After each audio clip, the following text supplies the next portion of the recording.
Uh, Welcome everybody in, and I'm gonna start in just about a minute.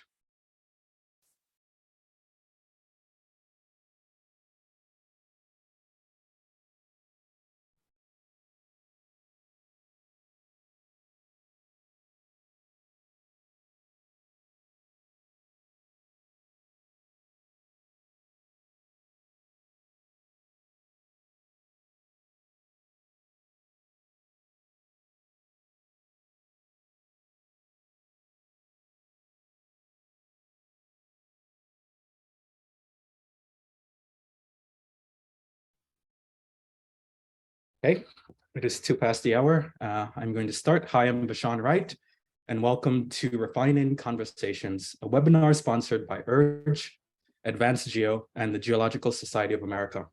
In the interest of time, I invite the planning team to just give a wave at their screen.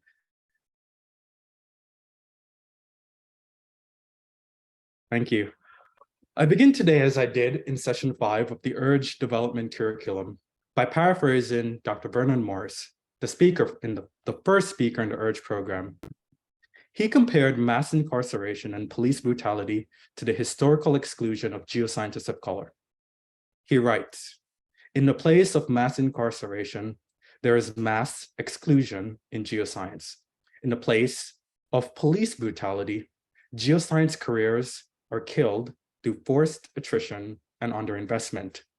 Indeed, our task is to understand why and design policies that limit the effects of structural racism and institutional racism on the exclusion of geoscientists of color. A critical step to doing so is improving the way we discuss and collaborate around the topic of racism and anti-racism. Today, we'll hear from 2 professors who will use dialogue and an interactive activity to help us do just that. Collaborate effectively around the topic of racism and anti-racism. The webinar is accompanied by 2 journal articles, an accompanying reading summaries on the topic, an inclusivity tip, and guidance on creating codes of conduct, all of which can be found on a web page on the URGE website. A link to the web page is now being sent by the announcements to all participants. We suggest that you use all these resources to create and improve existing codes of conduct. Participating URGE pods are asked to submit the updated codes of conduct online by the end of July. This webinar is a part of a larger URGE refinement activity, which will include a module focused on exploring what geoscience leaders, example, department chairs, and supervisors see as barriers to and strategies for promoting anti-racism in our workplaces. Then another module where URGE uses more readings and community discussions to guide pods as they improve existing policies and resources. This session will be recorded and posted on the URGE webpage. We expect the session to be around 1 hour and 15 minutes long, with the last 10 minutes dedicated to answering questions. Please feel free to use the Q&A box to ask questions as we go along. Questions will be answered near the end of today's event. We have enabled closed captioning for participants who wish to use them. Now for Elizabeth and Erica to introduce the speakers. Go ahead, Elizabeth. Hi, thank you so much for being here today. I'm Elizabeth Long, and I'm a staff member at the Geological Society of America. It's my pleasure to introduce Dr. Anne-Marie Guerin. Dr. Guerin holds both a master's and a doctorate in social work, and she is an associate professor at the University of Connecticut. Her scholarship relates to inclusive pedagogy, microaggressions, organizational responses to racism against healthcare workers, the interplay of racism and psychological safety, and anti-racist and anti-oppressive practices in classroom and organizational contexts. She has presented at conferences both nationally and internationally, and partners with agencies and organizations to train, facilitate, and help develop their capacity to be anti-racist and anti-oppressive, and to operate more equitably. Dr. Guerin is co-author, along with Dr. Werkmeister Rosas, of Racism in the United States, Implications for the Helping Professions, published by Springer. Dr. Guerin has previously served as clinical director of the Hunter College Employee Assistance Program and clinical supervisor at the Mount Sinai Adolescent Health Center in New York City. Thanks, Elizabeth. I'm Erica Marin Spiota, professor of geography at the University of Wisconsin-Madison and lead PI of Advanced Geo. And it's my pleasure to introduce our other speaker, Dr. Lisa Werkmeister Rosas, who is a first-generation Peruvian American and professor at the University of Connecticut School of Social Work. Dr. Werkmeister Rosas began her career as a clinical social worker at a community-based agency with Latinx individuals and families. After receiving her PhD in social work, she completed a postdoctoral fellowship at Yale University School of Medicine, Department of Psychiatry, before joining the University of Connecticut in 2004. She has served as the director of the BSW program and the Puerto Rican Latino, Latinx Student Studies Project at the UConn School of Social Work. Her research and teaching interests focus on the examination of coloniality, white supremacy, implicit bias, and their effects on intersectional identities, and the importance of critical consciousness on advocacy and allyship. Her interests also include centering Indigenous knowledge within higher education and the environmental justice movement. Dr. Werkmeister Rosas is the co-author of the third edition of Racism in the United States: Implications for the Helping Professions.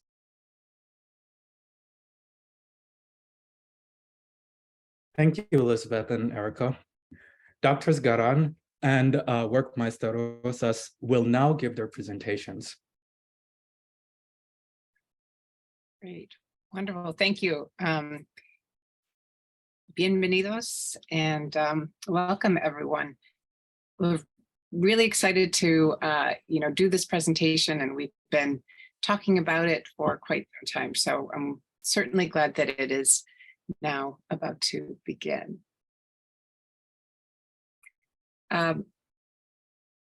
If we want to go to the next slide.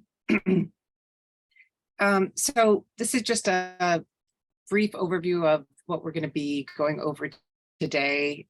You'll learn more about positionality, and we'll share ours, talk about our group norms or codes of conduct for the day, introduce a 5-element framework for doing the work that you all do and continuing the progress that you've already made, and then looking at challenges that you may be facing now, and some Q&A at the end.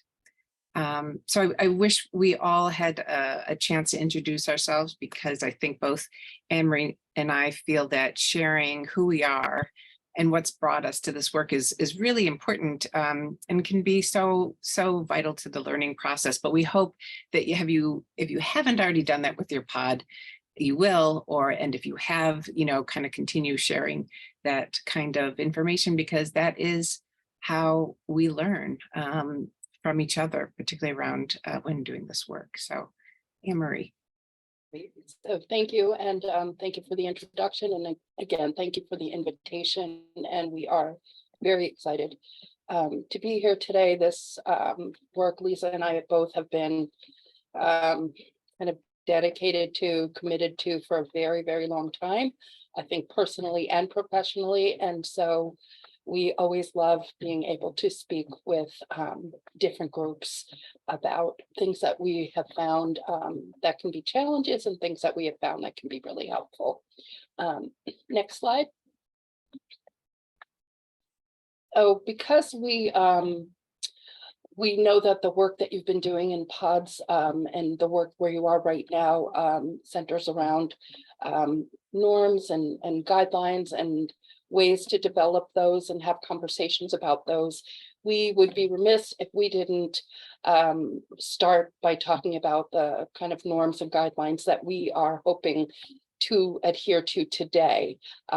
This is something that we do for every training that we offer. We do it for every course that we teach, no matter what the course is. And usually it's something that we co-create, that we have participants give their input, and then we kind of try to come to some consensus. Obviously, because this is a webinar format, this is how we are doing it today, which is that we have kind of come up with these norms and guidelines that we are hoping to have in place today, and that Lisa and I will be using in our dialogue with one another, so that we have a commitment to really speaking from our own experiences, using I statements, as opposed to being responsible or feeling responsible for speaking for our own identity groups. And we'll talk in a few minutes a little bit more about what we mean by those different identity groups. That we really have a commitment to making sure that we're listening respectfully and actively to one another as we speak, sharing airtime, not dominating, being very, very aware, or if you are, you know, a high talker and somebody who likes to talk a lot, that you are, you know, kind of like the stretch rule of pulling yourself back. And if you're somebody who doesn't talk so much, really pushing yourself to participate a little bit more. Confidentiality, we always talk about, as we can talk about kind of themes that came up in our conversations, but that we don't ever use identifying information, names of people, institutions that they are affiliated with, anything that's going to give the possibility of naming somebody. We really, in these conversations, oftentimes want to run away from the discomfort, or want to shut it down, or want to say, okay, we know that's a problem, but what do we do about it? But we're asking one another and asking you to think about how to lean into the discomfort, not to just like a pop-up on your computer screen, not to just click on that X, but to keep it up, to just kind of examine the discomfort a little bit. And to be here to support one another's learning, we think is critically important, is an ongoing task. Asking for clarification, we will get into kind of some of the challenges and ways that we respond that might not be so helpful. So asking for clarification if we're not sure about something, and also just being able to pass if somebody is uncomfortable with something that's being discussed. Next. So one of the things that we mentioned in the beginning was positionality, and we're gonna go through these 5 elements of what we consider a framework that helps the work that you all are involved in, that we're all involved in, and is helpful for any kind of ongoing process that involves, you know, more than one person, which is most of the things we're involved in.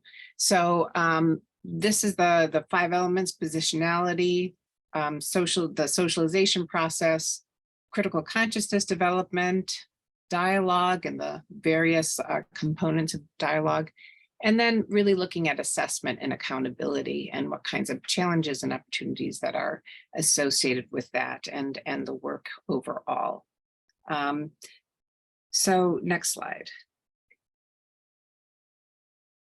So one of the things that when we talk about, particularly why do we have norms and guidelines and what's the rationale, much of it has to do with actually our positionality.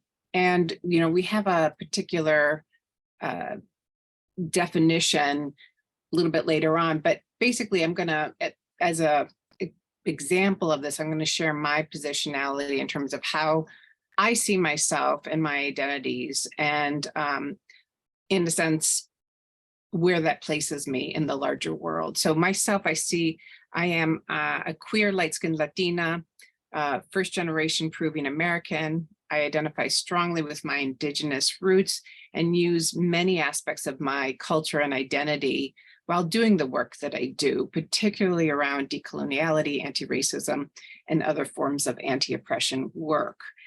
And why that's important, not only for me to recognize, but also for me to share, is that there are many things that I could view very differently. There are many expectations that might be different, beliefs or ideas or worldviews, because of my lived experience that comes directly from the multiple or intersectional identities that I have.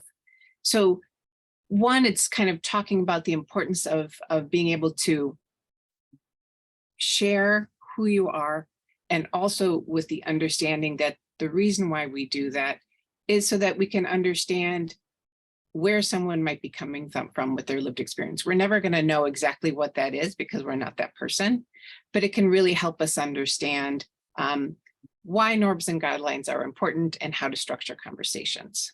Lisa, I want to just add to what you just said by sharing a bit about my own positionality. And there are similarities, of course, with yours, but also differences.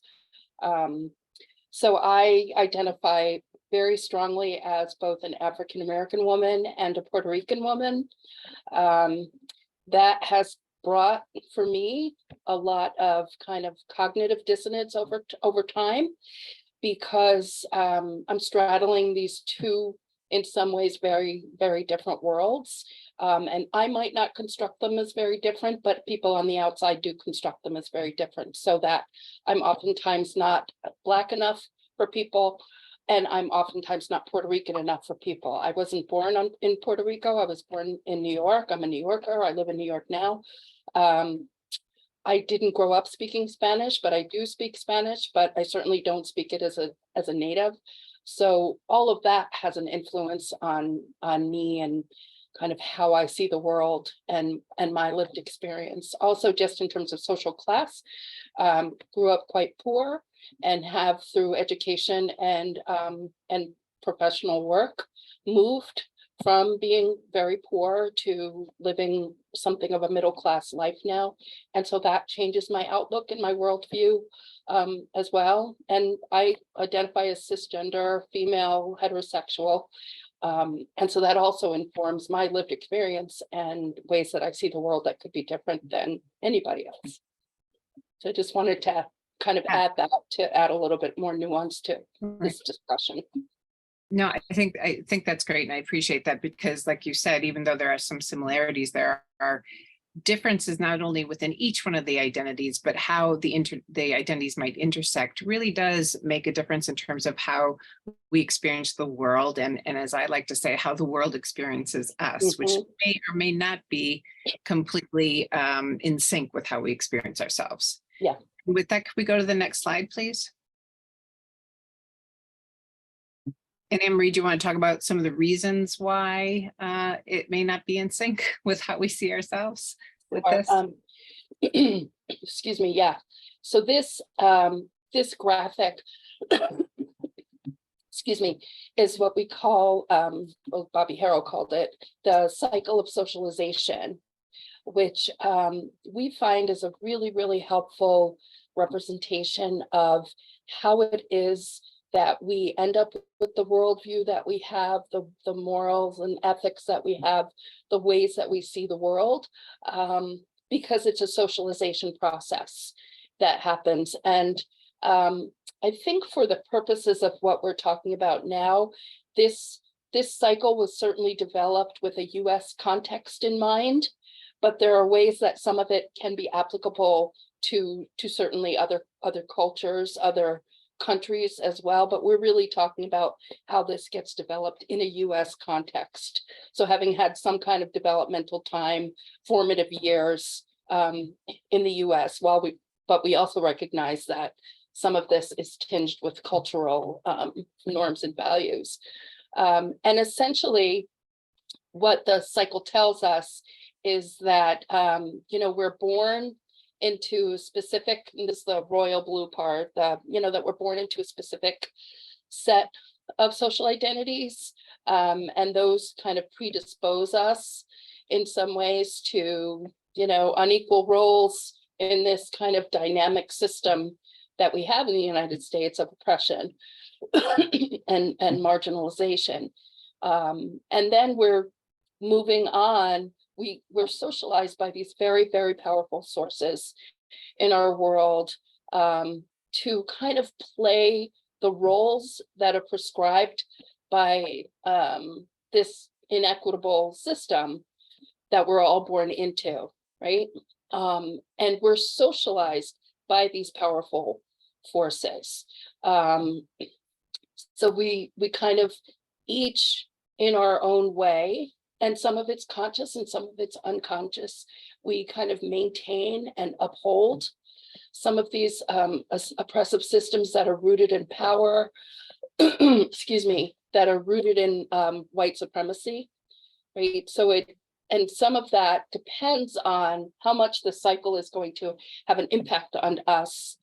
Kind of depends on, our socialization process into the belief systems that are present in this cycle, right? So some of these belief systems really mask injustice, right? And mask inequality, and promote kind of what can be seen by some people as these common sense rationales for accepting social injustice as part of the natural order.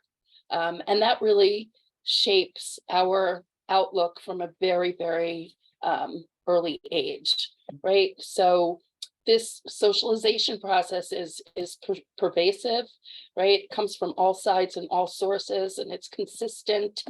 It's circular and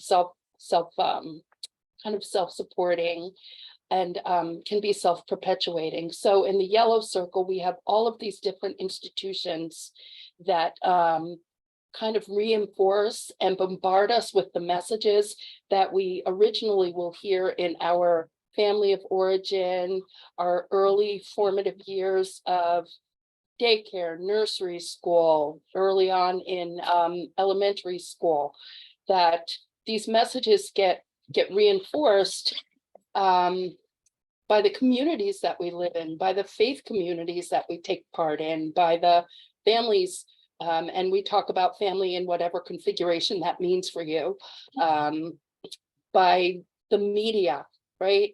By the legal system, by the mental health system, by language, by all kinds of cultural practices. These things are enforced and reinforced repeatedly. Lisa, do you want to take from the orange part? Sure. Yeah. And I'm just going to briefly answer a question that just came in through the Q&A because it's part of what we're saying. That so the question was like, why is television considered an institution instead of a culture? And I think, it's a good point. It's both. Certainly television has shaped our culture. Television, I guess, and media in general really is an institution. When we think about, the different kinds of media outlets there are, the different kinds of, companies or conglomerates that are behind different television stations, platforms, shows, it really is an institution because it is bigger than just kind of the whole, it's a part of the culture, I guess I would say, and really has influence on the overall culture. Mm-hmm. So as you were saying, Anne-Marie, these particular institutions and the beliefs that are part of the institutions are, they continue to be reinforced. Now, remember, we are also what we get most of our information from are the people who raise us, our parents, our family, our friends, and they, remember, have been socialized into this also. So they are, in a sense, unconsciously repeating a lot of the ideas or values or beliefs that are in this entire cycle. So they continue to be reinforced because, again, imagine if you're living in a neighborhood, you're probably going, if you went to public school, you're going to the same public school your neighbors are going to, or you're going to have the same kinds of ideas and beliefs. If you go to a religious institution, obviously you're going to have the same values and beliefs as those institutions. So all those things, especially when you're younger, you're really in an insular environment that continues to shape those same values. So, but then you get to a point, for many people, but not for all, one situation might be going off to college. And so you're leaving your environment that you've known for 18 years, and you suddenly are invited to or exposed to a range of people with different ideas, different beliefs, different ways of having brought up, different life experiences. And what happens is at that point, you're like, oh, I thought kind of everyone thought the same thing, same way I did. And you might be confronted with something that doesn't really fit. So perhaps growing up in your small community, you may have heard some things that may have been stereotypical about, let's say, LGBTQ people, that they, are very different, have different morals. And then suddenly, maybe in where you are in your university or college or wherever you go, even if you get a job somewhere else, you're like, I met someone and they were really cool and they actually had all the same values that I did. And, they were a lesbian. And you're like, why is that? Why did I have that belief? And so you begin to self-reflect and think, where did I get that belief from? And at that point, you can either be like, oh, I grew up with that, but it's not true. I wonder what else I grew up with that might not be true. And that's where you can begin to change the cycle. Or you can say, oh, well, I still believe that that's true, but with this particular person, they just happen to be an anomaly. They're unique. And so, but for the most part, that group, I still am believing what was told to me. And the important thing to really understand is that no one asks to be put into this cycle. Your parents, your caregivers, your family and friends also didn't ask. That doesn't mean anyone's a bad person for having received these messages and now having them unconsciously in your mind. But once you recognize that it's there and that those are sources of things like our racist attitudes and beliefs, our sexist attitudes and beliefs, and homophobic attitudes and beliefs, now you're accountable and to change them. You have to be held accountable for how you take in information. So, that's what we just wanted to offer you, because I think oftentimes we don't really understand, but I'm a good person. I know a lot of different kinds of people. Why is it that I still have these beliefs and attitudes? And I know that, so another, someone has just said, it's unclear why the CORES list only attributes causing discomfort, and how might that be related to personal resilience? Why wouldn't that belong there? What we're trying to exemplify is the particular cycle that really supports and maintains oppression. There's certainly a lot of other things that we are influenced by. We're influenced by love and generosity and a lot of really, really good things. But what we're trying to really focus on are the things that really make us be in a position, once we're aware of this, to have to unlearn things that are not helpful and that are not true and that are really oppressing other people. So that's why it's there. The other thing, Lisa, that I always think is important about the cycle is in the purple part, it's kind of, we really are faced with this decision.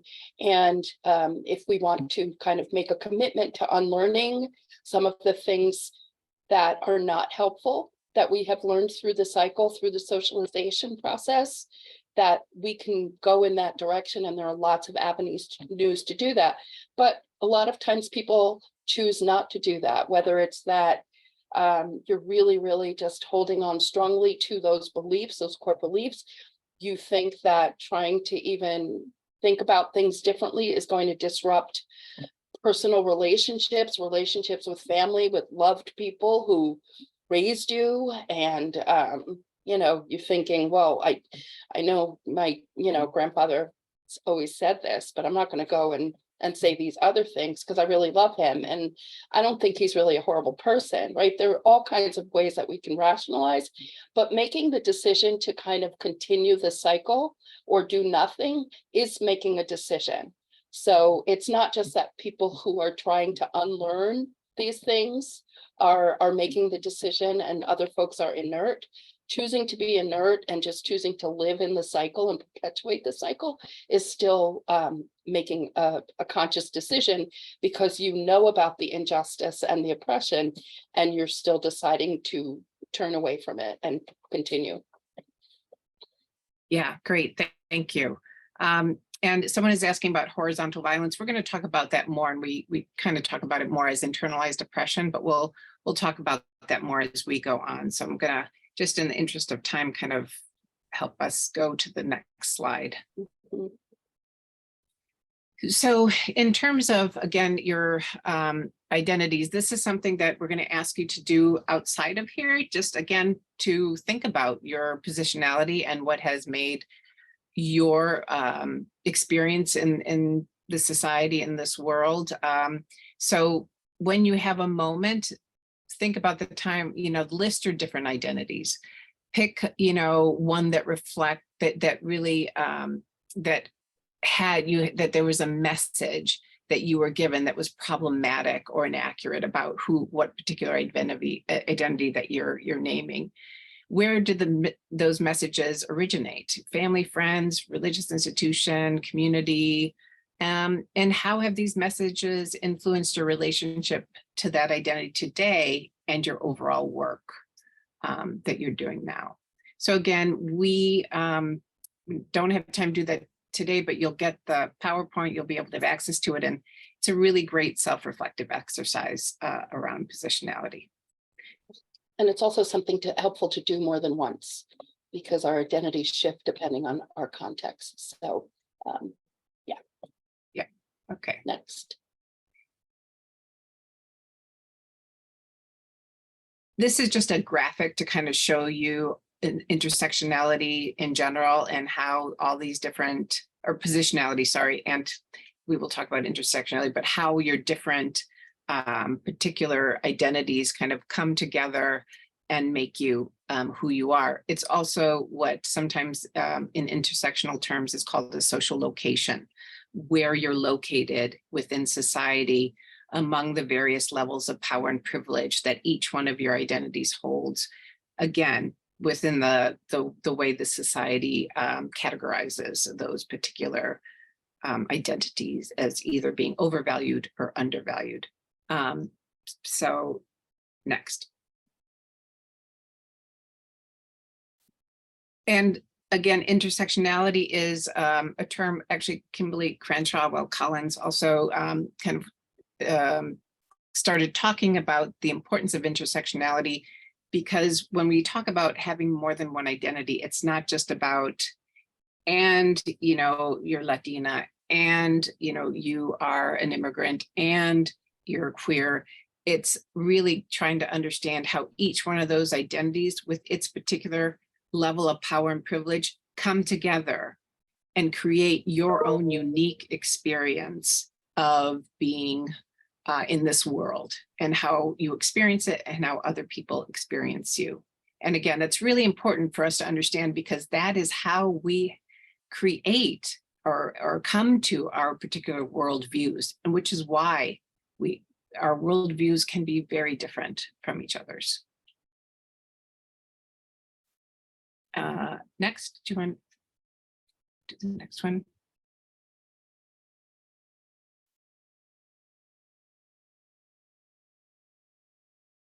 Anne-Marie, I'm sorry. I was answering a question in the chat. I was in the Q&A. Okay.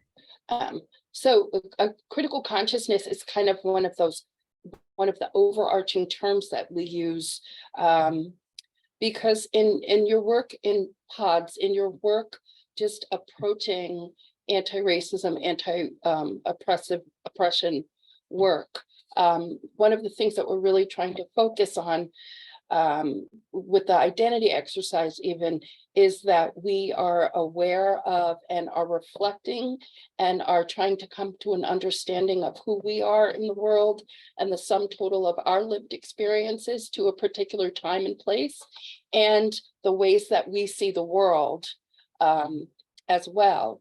And so, and it takes us outside of ourselves so that we start to understand the structural forces that are having an impact on who we are and how we develop. So Lisa and I talked at the beginning about our positionality and how that's different. So part of the critical consciousness development for us, for each of us, is to understand those different elements of our positionality, those different elements of our identity, and how external forces have shaped the ways that we exist in the world, the ways that we see the world, the ways that we experience other people, what they say, what they do, how they move through the world. Because without that introspection, it's hard for us to come to the work, because we have lots of places where we're not seeing a full picture, or we're even open to seeing a full picture of others' experiences in concert with our own. Yeah, and I think connected to that is really understanding that Freire, who coined the term critical consciousness, really talks about what's important in that is as you develop this consciousness, which is developed through critical reflection and action, and then there's motivation to act, and then there's action, and then reflection again. So this iterative process of you kind of reflecting on who you are, where you are, what's happening in society, acting on that, and then coming back and saying, okay, now where are we? Who am I? What needs to be done? So it's an ongoing process of really, again, understanding the world through the lens of these structural forces that are really invisible. The consequences aren't, but the forces themselves, white supremacy, patriarchy, coloniality, all of that is invisible, but the consequences are not. Next slide. So we're just going to talk briefly about dialogue. This is a very quick idea about, we know the difference, right, between when someone just is doing a monologue, when there's a discussion and the idea is, okay, we're going to have to come up with some kind of a, not even a compromise, but someone's idea is going to be the one that wins and the other one not. Debate, similar. Your goal here is to take down the other's idea and make sure yours is like the best. And the difference between all of those in dialogue is a mutuality of voices, that everyone is able to kind of share what they're thinking, and everyone else is listening to learn, to understand what it is they're meaning and wanting us to know. So it's not about winning or losing, it's about building relationships and really continuing the process of learning and working together towards a similar goal. Next slide. So I'm going to do this one, then you can do the next one, Anne Marie. So here's the thing. I think of dialogue really as a tool to be used in this process that you're in. And I used a leveler because I think dialogue actually really is something that can help harmonize and balance the different voices or positionalities or ideas or worldviews in a particular situation. And that we really have to understand that it's not always about coming up with a clear decision. It might be coming up with like, this is great, we're at a really good place right now. We might need to pause and then talk some more. It's hard to do in the society we live in, that everything all decisions have to be made now, but we have to fight against that, because really the process is really important. So sustained communication is really important. Ongoing personal reflection, group reflection, and then working from that in terms of some kind of a next step or action item to be taken. Next slide. Okay, so these are things that we think are important to consider when we're thinking about coming together to have these conversations. And this is kind of some of the pre-work that we really think is important, because some of where things fall apart is if we're not thinking enough ahead of time of some of these factors.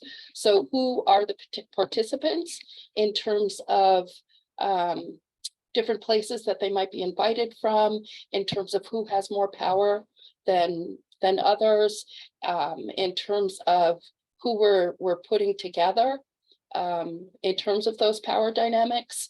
Is somebody's job going to be on the line if they really are in a particular dialogue group and express themselves in a particular way? So we have to be thinking about that.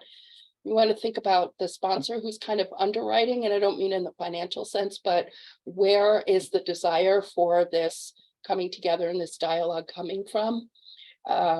Who is kind of invested in this, and what are the kind of the energy and resources that they're putting in, as well as the location. Is the location something that's it's going to be an easy place for folks to get to? Is it accessible? But also, thinking again about power, is it someplace where some people coming are going to feel uncomfortable? The duration and the frequency, how often you're going to be meeting, how long the sessions are going to be. 3 hours is probably a really long time to think about coming together for a dialogue. So, you know, how long, and is it going to be something that's sustained over a 9-month or you know, a year-long period, and people are going to meet every other week or once a month to really think about what makes sense, to think about the context in terms of the reasons why folks are coming together, and what the history was in terms of making the decision to come together and have this dialogue and talk about these particular issues. And ultimately what the goals are. And that's something that Lisa and I find very often isn't thought about enough, is what are the goals that we have for coming together. And it really goes back to, again, thinking about power and thinking about the context to be really, really clear on the goals. Okay. Yeah, next slide. So, so one of the things, and I think Anne Marie covered a lot of these things, these are important things to really remember. You know, someone has to be able to facilitate. So I think we need to understand that that's not just a like, who wants to do it? I think there has to be some understanding of what skills might be needed. Doesn't mean you have to like be a professional facilitator, but there are some things that, you know, are important to know. Talked about location, egalitarian space, make sure that it's not a space where some people feel like less than or don't have kind of power or representation. And I think, you know, the other things that we are, you know, talking about here is what we already discussed in terms of making room for people to share their positionality, their identities, to be a group that if there's grieving to be done around something that happened currently or historically in terms of historical trauma that many folks with targeted identities have experienced, that this is a place, because all of that is part of who we are, and who we are is so much part of this work that we do. And also it is a place where hope needs to come in so that people can consistently, you know, be supported and uplifted by the work and the hope that other people are doing.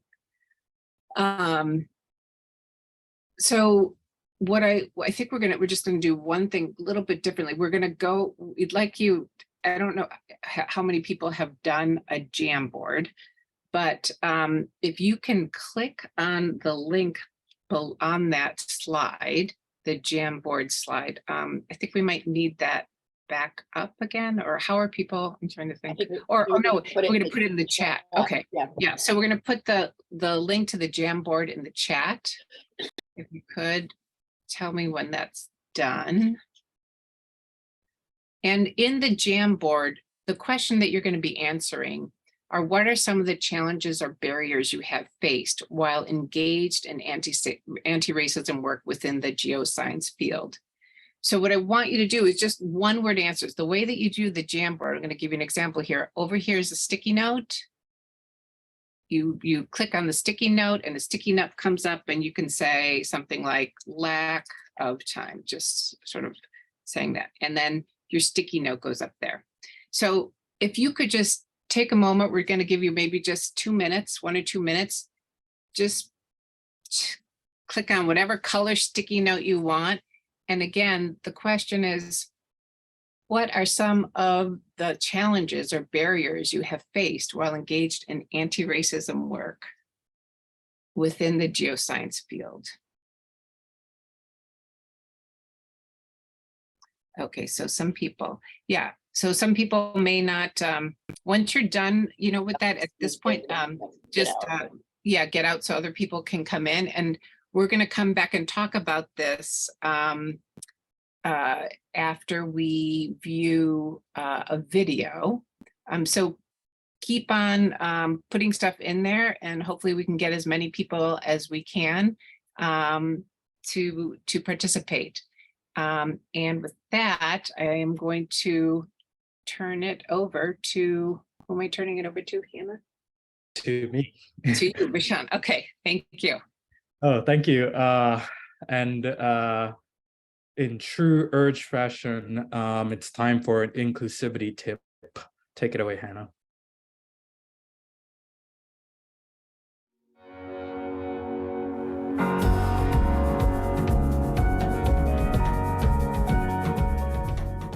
Hi everyone, I'm Gabriel Duran, co-leader of Unlearning Racism in Geoscience. I am Carlene Burton, co-leader of Unlearning Racism in Geoscience. I'm Anjali Scott Price, co-leader of Unlearning Racism in Geoscience. The URGE team wants to extend your gratitude for the immense support we've been receiving from the geoscience community, and we're happy you've stuck with us through session 6. One of our key goals for the URGE leaders was to make sure we hold ourselves accountable to everyone, be it white or people of color. We have heard feedback from our BIPOC audience that there were some cases of tokenism and the complications within pods. We wanted to make sure we heard each and every voice. So, back in session 4 of Racism and Justice, the URGE leadership team met with almost 100 URGE participants who identified as BIPOC with the goal to just 1, meet and network with other BIPOC geoscientists, and 2, discuss shared experiences and successful strategies for promoting anti-racist work within our institutions. We were also very interested in learning more about how the program can further support BIPOC scientists. This event has been very informative for the URGE team, and we understand the discussions here will also be very valuable to the entire audience and all of our white pod members as well. Here we will summarize major takeaways and themes that stem from the conversations held at this event.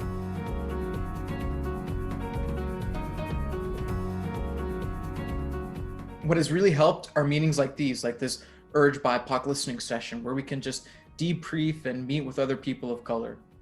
And within our pods, making sure we center discussions around the readings and how we can use this information to improve our communities.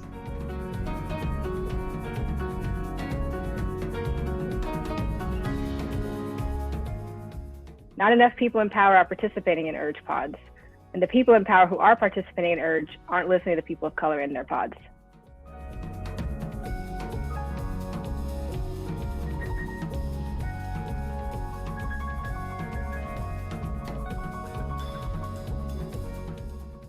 Many white people are really uncomfortable talking about race, and they just do not have any experience whatsoever discussing these issues, especially so when there are people of color within these same spaces. Therefore, many people of color just do not feel comfortable nor safe speaking up about their experiences in these majority white pods. White faculty are afraid of, quote, cancel culture and interacting with BIPOC students. This isn't a place for just learning, it's a place for action. People of color need white people to take ownership of issues and start taking action. Actually do the readings, participate, do the work, prepare for pod meetings. People of color need positive forward action from white colleagues, not defensive surprise. White pod members need to hold each other accountable to their words, actions, and to this necessary work. Listen. Action. Accountability.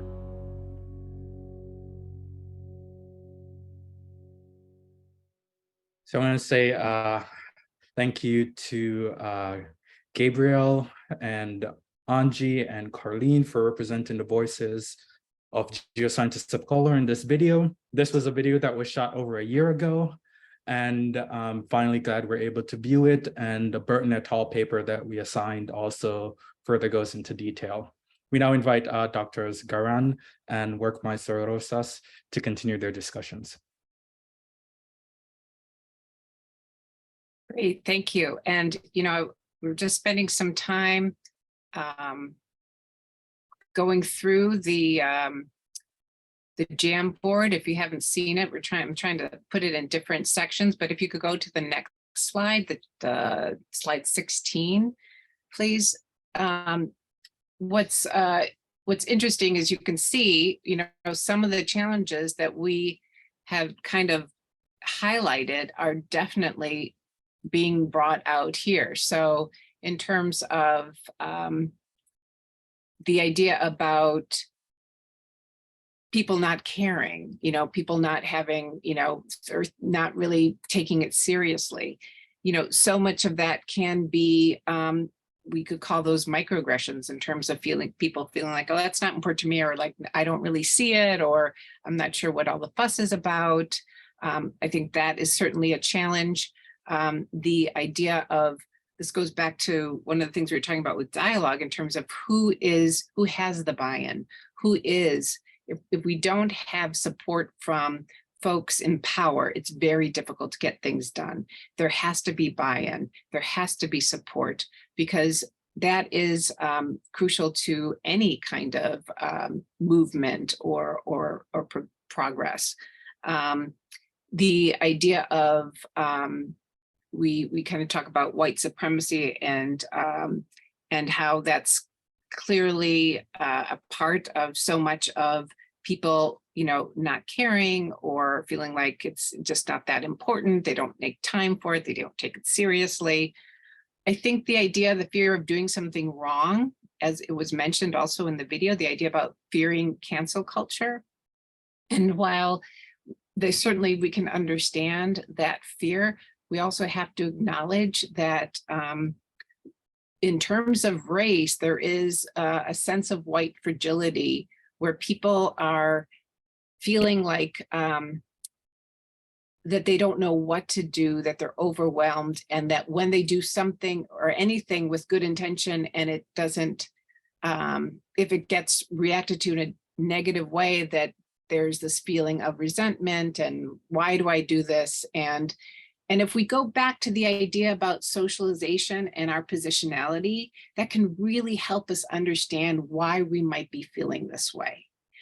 Same thing with defensiveness. That's certainly not helpful. We can understand it and we can help someone through the process of not being defensive, but really understanding what the underlying issues might be. Did you want to add anything, Anne Marie? No, I think you covered it. I think you touched on it well. And also the idea about feeling powerless. I mean, I think that is where there needs to be ongoing self-reflection and action and the iterative process. So in the next slide, the idea about what needs to be assessed. So there are several things that need to be assessed while in this process, particularly around the codes of conduct. So how are people feeling? Are people, again, not safe in terms of like, I can't be uncomfortable, but are they feeling like they can share? Are the particular codes of conduct there enough, and are they working enough so that people do feel they can raise things that might be difficult and uncomfortable and might need some clarification? And in terms of, are people asking clarifying questions? What are people thinking in terms of silence? Are people silent because they're really listening and they want to understand? Or are they silent because they're afraid to put forth anything and kind of more taking on a spectator role than an observer? And that's really different. We really need to, particularly for our colleagues of color, everyone needs to put in and be vulnerable to the kinds of things that might be uncomfortable or scary. Mm-hmm. The other thing that this makes me think of, Lisa, is the two things: the idea of comfort and discomfort, which has really become part of like the national landscape now in terms of books being banned and all of that. And I think, we both certainly believe and agree that this work isn't always comfortable. But that doesn't mean we shy away from it.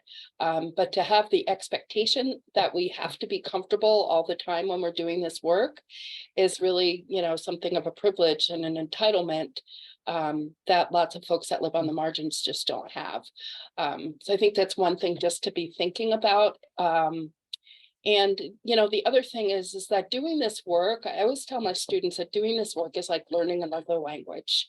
And when you first learn a language, you're taking very, very small things like nouns, And then nouns and verbs, you're doing present tense, you're just putting very, very kind of simple thoughts together to try to communicate, to try to be understood.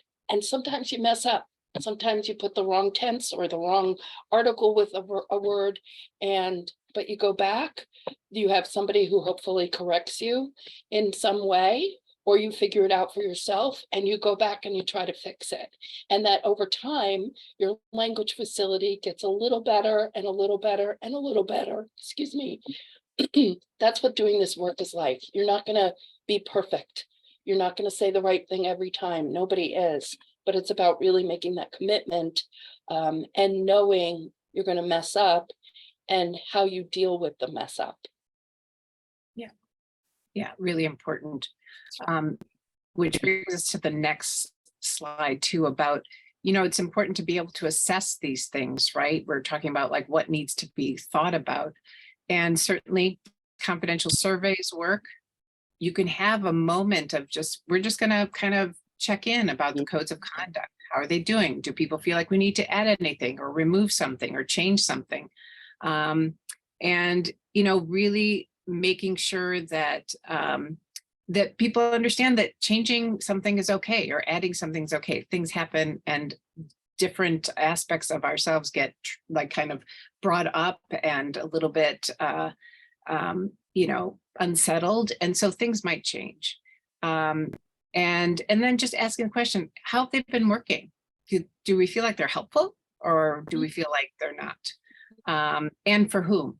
Perhaps these codes might be working better for one particular identity group than another. So again, you need to be able to have the trust and the vulnerability to say like, hey, for me as the queer Latina, this particular one's not really working.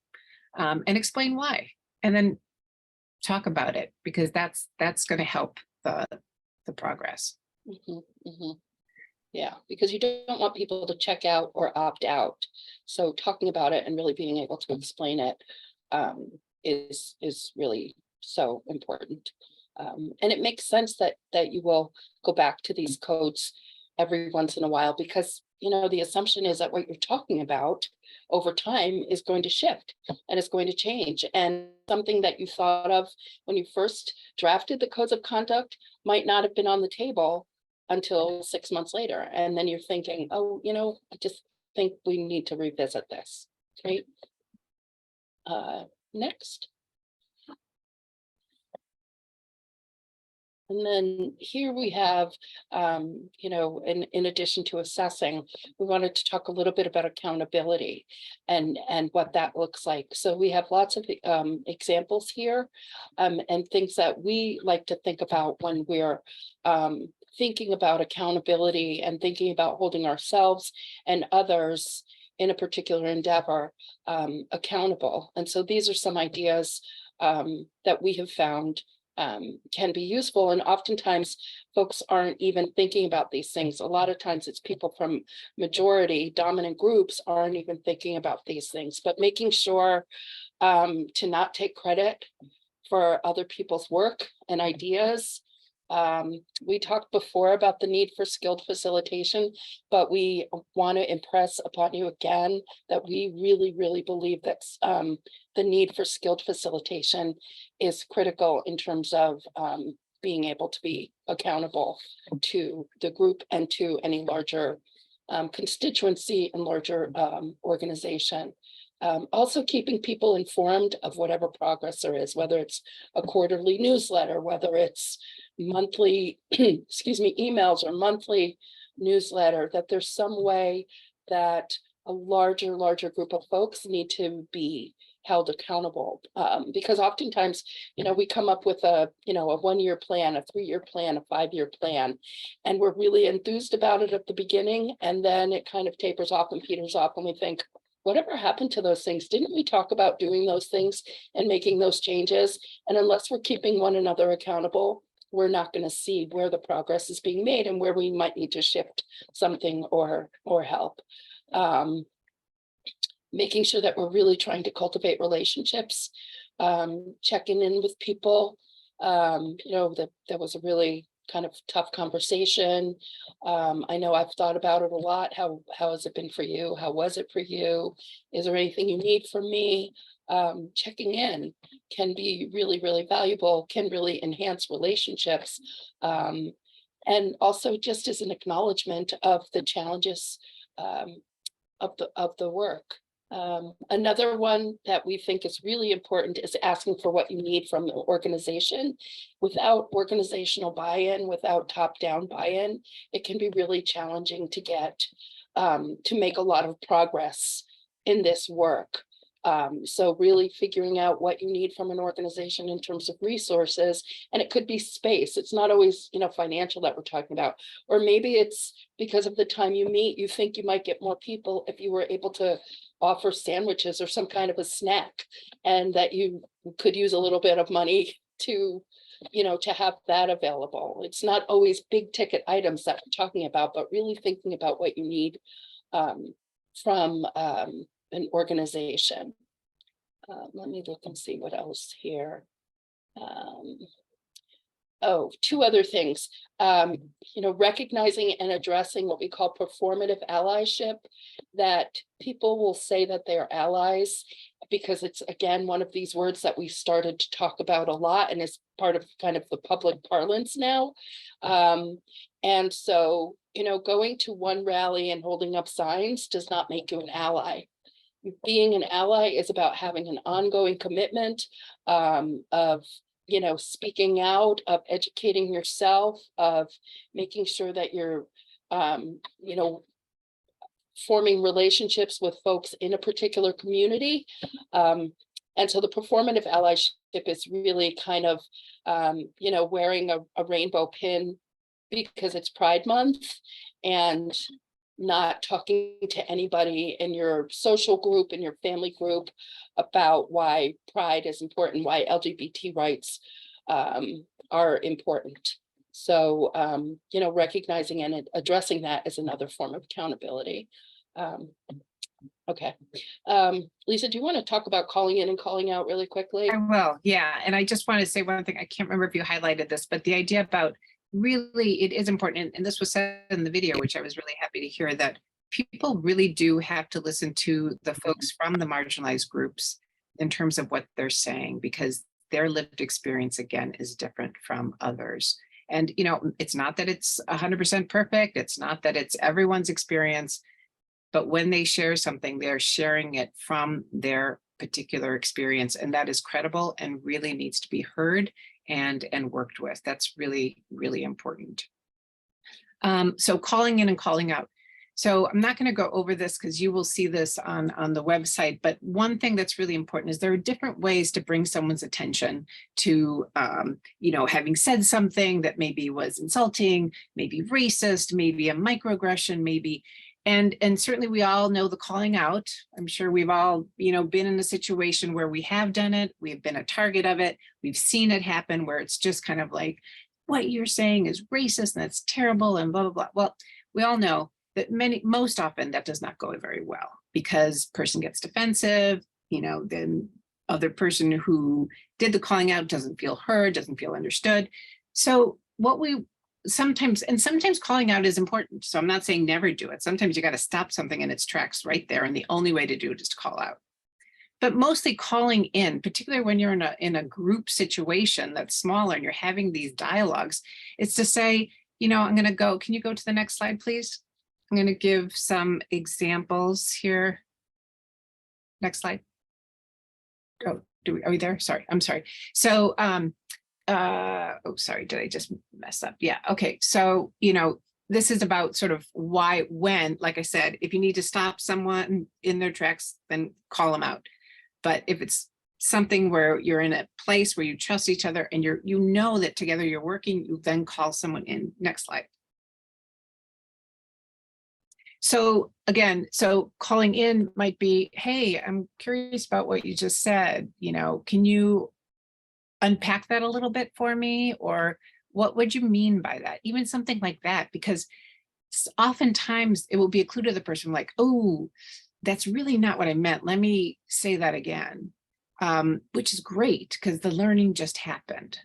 Or, you can say, I'm wondering how you might think someone else might just perceive like what you just said or what you just did. And calling out would be, I don't think that's funny. Tell me why that's funny to you. I need you to know that your comment just landed on me, how your comment just landed on me. I mean, again, there are times for those. It's just that when you are already in the space where you know each other and you're working together on something, the calling in can have a much more profound effect, not only in terms of the message you're delivering, but also in terms of ongoing dialogue and work together.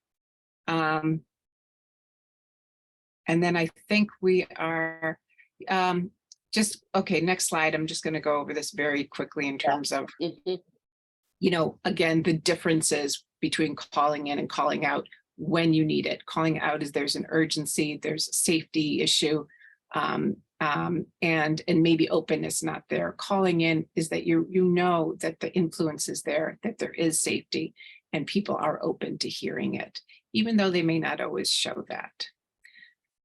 Take time to read this. This is about what do you do? Clearly, pause, self-reflect, super important.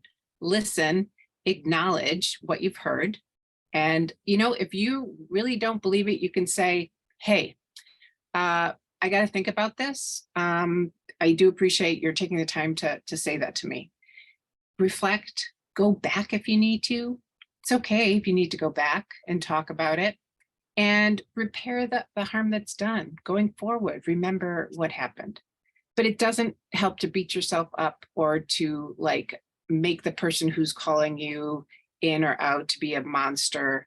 And, again, the most important thing is none of you would be in this group right now if your intention was not a good intention. And that's what we have to lead with. Doesn't mean we're always going to say the right things, but we have to make sure that we understand our goal together. So I think, we're just gonna, why don't we just skip to 26 if we could? Yeah. And it's just a reminder, again, we talk about facilitation and skilled facilitation is important, but don't let that stop you. You can figure out ways, there are books, there are YouTube videos, there's just how do you facilitate things? Work on that. If there's a big issue, then maybe you need to bring someone else in. But progress is not perfection, okay? We can't wait until things are perfect. It's a process. It's not going to be linear. It is going to require lots of communication, and it's going to require respect for yourself and others, ongoing reflection, and knowing that it's always going to change. So I love the Jamboard. I'm sure it will be up and people can still see it. We'll put the link in because these challenges, although they're challenges and you're like, oh, great, now I know all these challenges. I already knew these challenges. But I think what's important is all of you see it and so many of you have the similar things. So together you can work on dismantling those challenges, chipping away at it. It is not a fast process. And I know we're used to quick and easy. This is not one of them. So if you think it's going to happen quickly, you're going to be disappointed. But we're in it for the long haul. And the Jamboard is also really helpful to look at because it will just open your eyes to things that you didn't realize were issues for other people. So it can really, again, be another way of expanding kind of your thinking and your horizons around aspects of this work. And that's it. Next slide is a thank you to you all for listening to us. And then the slide after that, I had to put this in because it's my favorite geological site, if you will, the Rainbow Mountain in Peru. So here you go. Here we go. Thank you so much for stimulating an eye-opening discussion, Lisa and Anne. I wanted to remind people that we'll make these slides available, that there are 2 papers online on the URGE webpage. To put it in the chat right now. With readings, there are reading guides for these 2 papers, and there are instructions on how to create the codes of conduct. This video will be posted online, and so will the inclusivity tip, as well as the Jamboard link. We'll now take questions from the audience for the next, I guess we have 4 minutes, because our goal is to end at 15 past. However, please feel free to put your questions still in the Q&A, because Lisa and Anne will answer questions asynchronously, and that also will be posted on the website. It's time for some questions.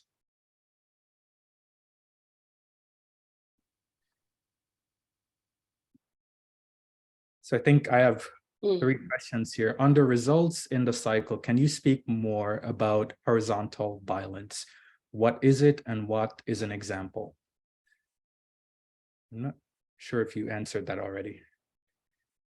Well, I think the cycle was developed, I think, in either 97 or 2000, and she's done some updating to it.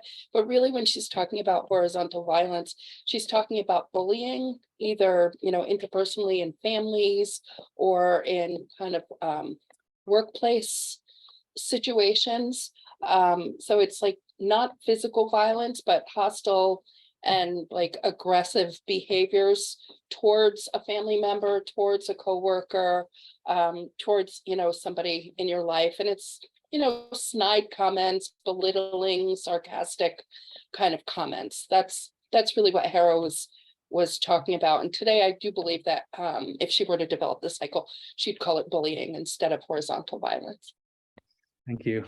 Another question we have, do you have any favorite resource to learn about facilitation, or to learn more about facilitating these types of conversations? Well, there's a couple. I mean, I'm not to be a shameless plug, but Anne-Marie and I, our book, can you put in the reference in the chat, Anne-Marie? Yeah, I will. Yeah. So in that it's Racism in the United States, and we have a whole section on dialogue that can help. I think we'll put other resources up on the website, that's more specific to kind of intergroup dialogue and facilitation. But in terms of dialoguing, particularly around race and racism, we do have a section in the book that I think really kind of helps orient folks to what needs, particularly about facilitation. So we'll put that. Anne-Marie will put that in now. We'll put it on that too. Okay, and another question is, what about woke culture and anti-woke culture mentioned in the Jamboard? Somebody in our pod is vocally anti-woke, and I don't know how to deal with somebody with opposite beliefs to me as a pod leader. So, it's so funny because it's always something, now it's anti-woke. Before it was like, oh, are you a social justice warrior? Oh, are you so PC? Like there's always been something where someone who does not understand, doesn't care, maybe doesn't want to have the systems change because of their own power and privilege. There's always something that people will say, like, I just really dismissive of again, this particular movement, whatever it's called. And for me, I'm a curious person. And a lot of that's why I do the work that I do. And so I always, with someone like that, I would say, like, tell me what you mean by, you don't believe in it, or what's not important. What about it is not important? How do you see that as not important? And just kind of understand, like, again, I really believe in clarifying questions, because I don't even understand what that means, to be anti-woke. I don't even know what that means. And so someone would need to explain that to me in terms of why, what that means to them and where it comes from. Because I would bet there are many things that person might agree with, but is just seeing it in a very different way. Mm-hmm. Yeah. Thank you, Lisa and Anne, for stimulating conversation, and thank you for everyone who joined us. And thank you to the team members of URGE, Advanced Geo, and Geological Society of America. And remember, policies are love language. Bye, and see you next time. Thank you so much. It was Thank great. you. Take care, everybody.